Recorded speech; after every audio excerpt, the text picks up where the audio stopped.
मैं शांति વાત કરતો હું કેટલા ટાઈમથી રહે છે દાદા? 2 અઢી તો પછી છે ને ભંગાર વેચાલું ને મેં તો કોઈ કારણ કે પૈસા લઈ ગયો બિચારા કે લાવો ને કે પછી તો હું લાલ દઈશ કે હું આવું ખાવા ભણેલા બોલ બધું આલી જો બિચારા.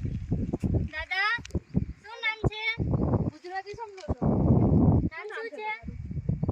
હા અજય. અજય જવું છે ને તો ચાલો આપણે જે વડોદરા મહાનગરપાલિકા, તમે અત્યારે વડોદરામાં છો તમને ખબર છે ને, આપણે વડોદરા મહાનગરપાલિકા જે શેલ્ટર હોમ ચાલે ને તો આપણે એના થ્રુ દ્વારા તમારું પરિવાર ગોતીને તમને પરિવારની સાથે મળાવી દઈશું. એટલે તે આપણે જે લોકો રોડ ઉપર ને રહેતા હોય ને, જેની પાસે ઘર ના હોય, એને રહેવા માટે આપણે બનાવ્યું છે. તો તમે ત્યાં આવી જાઓ, જમી લો, અત્યારે અમે ઊભા છે, જમી લો અને તમારા પરિવારનું મિલન કરાવી દઈશું. ઠીક છે? તમે તમારી બેનને ત્યાં આવ્યા હતા તો અહીંયા આ રીતે કઈ રીતે પહોંચ્યા? કોક લાવી નાખે તને તમને ગાડી બેહાડી બેન ક્યાં રહે છે? ગાડી કોક બેહાડ લાવી દ્વારકા રહે છે. તો તમે દ્વારકા આવ્યા હતા? એ નહીં આ ધોળકા નડિયાદ જો ધોળકામાં. ઓકે, તો જવું છે ને ઘરે? જમી લો દાદા. તમે મને એવું નતા કહેતા કે હું ઊંઘી રહ્યો તો બોકડે તો કોણ બેહાલાય તું ગાડી? પછી શું કર્યું તમને?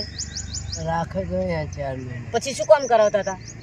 માટીનું કામ કર માટેનું કામ. હા ન ખાવતા મગતામાંથી ગોદા એવું તો છે ને તો તમે તગારી ભરી નાખતા હતા ને. પછી તમને ફોનની ચોપડી લઈ લીધી ને? હા મેં કહ્યું ફોન કરતો કે ફોનની ચોપડી લઈ લીધી. તમને મળાવી દઈશું પરિવારને. હિન્દી બહુ નામ હો કે છે છોકરાનું નામ શું નામ છે તમારા ઘરવાળાનું? છે ને તમારા બધા એનું નામ શું છે? ગીતા. અને તમારા કેટલા દીકરા ને દીકરી છે? 2 છે. ઘરે છે સારું પેલા જમી લો જમી લો, દાદા. પછી ખાઈએ હો. પેલા જમી લો. ખાઈ લો બેસા થવા આવ્યા છે 3 મહિના. 3 મહિના થવા આવ્યા છે. અહીં બેહી રહે હું જાણી જાઉં બધું. હા તમે ક્યાં રહો છો? હું અશોક કામ રહું છું કે ટાવર બધું એક આલી જવું. તમે પેલા પોલીસને કેવું કઈ કીધેલું છે કે આવી રીતે માણસ? ના આજે કેવા જવાનો વિચાર હતો મોટા બેન આવ્યા નહીં તમે લેવા પછી કે ફોન કરી રાતે 9 વાગે ને હું આવું બજાર ગઈ જવાનું ખાવા આલું આ પેલી ગાયને કોકે મારે તો એક ટચકો તે પાછું અમે દવા બવા કરી મસ્ત કૂતરો મોદો હોય તમે ગાડી લઈ જઈએ તમારે ઘરવાળાને એટલે કાંઈ તમારી સાથે બીજી કઈ વાત ના એ કે હું તમારે કોઈ રહેતા હોય તો એવું કાં હોય રહ્યો તમારે બોકડા આગળ એટલે હું એવું બોકડે તો મને છે ને તે ગાડીવાળા બેહાડી લાવ્યા અને પછી કે મને ત્યાં બધું હાથે ને માટીનું ફોન કેવી રીતના લઈને આવ્યો છે? બેહાડી લાવ્યા ગાડીને બેહાડી લાવ્યા કામ કરવામાં કામ કરવા માટે લાવ્યા. તો ત્યાંથી માટી ખોદાયું કે મકાનો થતા હતા હા. માટી ન ખાવાનું સતરા ખાવાનું કંઈ છૂટો કરી દે પણ નહીં નંબર એમ ઘર બર બધું બતાવે છે. આવી રીતે બીજું કોઈ પણ દેખાય ને તમને છોકરી આપા હતી હું તે ઉતારમાંથી વિચારી કોઈક લાઈન ટ્રકમાં ઉતારી પાડી છે બધું વાર આવવા નાવા હતા તો એસા પેટો કોઈ વાંધો નહીં, અમે લઈ જાશું. અમારો જે શેલ્ટર હોમ ચાલે છે ને ત્યાં દાદા દાદી ઘણા બધા રહે છે.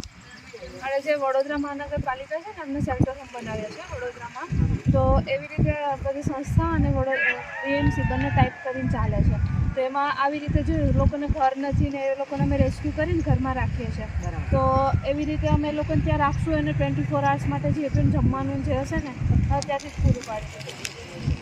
160 રૂપિયા 50 હતા ને તો પૈસા કઈ ગયા તો બીજા હો હતા તો કોક આવ્યો તો શું કે ભંગાર કઈ ગયો કે ચિંતા કે મને પૈસા કે ચાલ કે તો કાલ પાછા હાલશે કે 500 રૂપિયા તક લઈ ગયું બિચારા એમને જમવાનું નથી સરખું મળ્યું ના ને માનસિક હાલત થઈ તો બહુ હમગામ થઈ ગયા હતા. કાંઈ અમે એને પરિવાર મળશે એટલે અમને ઘર મળાવી દઈશું એમને. માધુ વાતો કરે તમે થેન્ક યુ તમે કોઈની આવી મદદ કરો છો. गाड़ी हम ले जाएंगे, નહીં हम ले जाएंगे. बात सुनिए, નહીં बात सुनिए, ले जाएंगे आपको. चलो बैठो મેં શાંતિ વાત કરતો હું મેં કાકા શાંતિથી સાંભળો વાત. जमीन માંથી રૂપિયા નીકળે છે. હા હે ને તો તમે કોક લઈ જાય છોકરાઓ અંદર નાખે છે લોનથી જોઈ લો ના બગાડજો. તો એવું ના કરશો પાસે ઘર નથી રહેવા માટે એ લોકો તમે મને કાલ જગદીશ ભાઈ કહેતા હતા ઘરેથી છૂટું પડી ગયું છે, ખોવાઈ ગયું છે. તો એ લોકોને એવું પેલા પોલીસ નહીં બસ રહેવા દે હડો નહીં મા બાપ એટલે એટલે ઘર ના હોય અને મજૂરીને એવું કરે બસ હવે નથી દાદા નથી ચાલો તે ફેમિલી વાળાને રાખી શકીએ બિચારા. સાથે જમવાનું બનાવે તો થાય બીજો તમે અહીંયા જે અલગનામાં રાખો છો ટોટલ चलो नहीं है अभी માટે અમે એમને બધી સેવાઓ પૂરી પાડીએ પૈસા છીએ કે એમની પાસે पूरा નથી એમ એટલે પૂરી રીધી છે અને જે લોકો चलो हो गया खत्म મજૂરી થોડી ઘણી अब नहीं है